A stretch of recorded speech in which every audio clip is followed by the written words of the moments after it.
I'm Jessie Vaughn, and I am the president of Head Bitch Music. And the only rule we have at Head Bitch is don't be an asshole. The name really came out of being a young woman in the music industry. I was working with a lot of male producers, shocking, and if I really advocated for myself, I would be labeled a bitch instead of a good businesswoman. So I just thought, if you're gonna call me a bitch, you're gonna have to write your checks out to Head Bitch Music moving forward. We do custom music, we have a label imprint, and we do sync.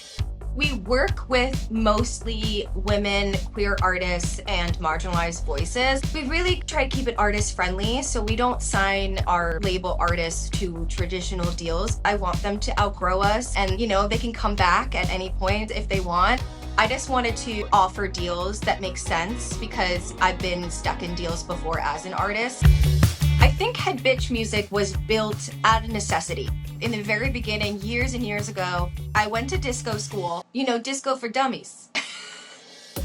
I make every single coordinator and assistant watch all the tutorials. So every single person at the company has been to the factory. They have done the work. They know how the sauce is made, and they can speak on that with authority because y'all really lay it out, and it's so great. So for us at HBM, disco is our source of truth, and everything around that is our backup method. So we really make sure that all the metadata is very specific in all the songs that we have signed, because in practicality, it makes sense for me to be able to check disco and not have to check anywhere else when I'm pitching a song.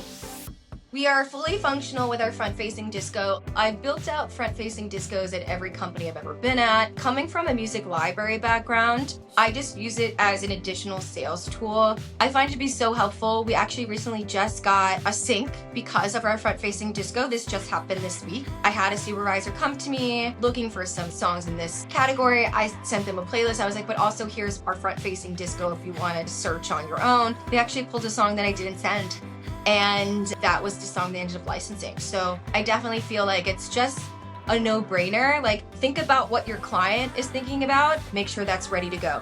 Make sure the songs are there. The songs are going to make the money. Make sure the songs are ready to go. If you are using disco as your source of truth, it should be ready to go.